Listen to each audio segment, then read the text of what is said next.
చూడండి స్నేహితులరా, ఏ చెట్టు నుంచి ఎంత వెలుగు వస్తుందో.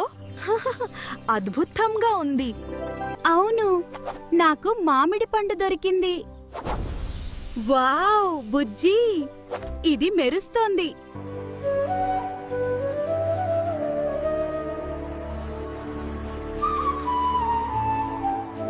పింకీ, ఈ మామిడి పండు ఎంత తియ్యగా ఉందో చూడు.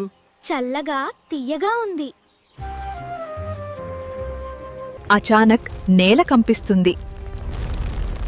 చెట్టు వెనుక రాక్షసుడు కనిపిస్తాడు. పింకీ కృష్ణ వెనుక దాక్కుంటుంది. బుజ్జి వెంటనే చెట్టెక్కుతుంది.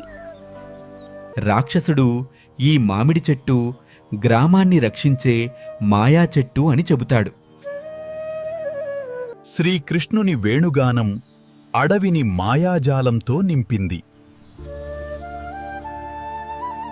ఆ మాయా మామిడి చెట్టు వెలుగు చూడండి.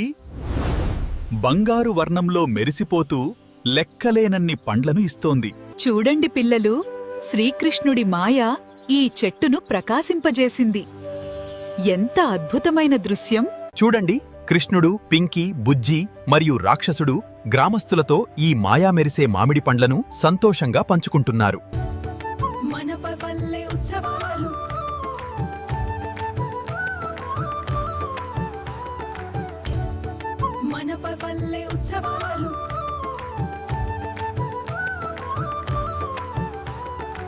అందమైన ఈ గ్రామంలో ఒక పెద్ద రక్షకుడు మెరిసిపోతున్న మామిడి చెట్టుని కాపాడుతున్నాడు.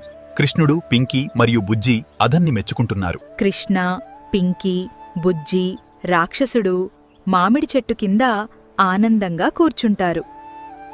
దయ మరియు పంచుకోవడం అందరికీ ఆనందాన్ని ఇస్తుంది.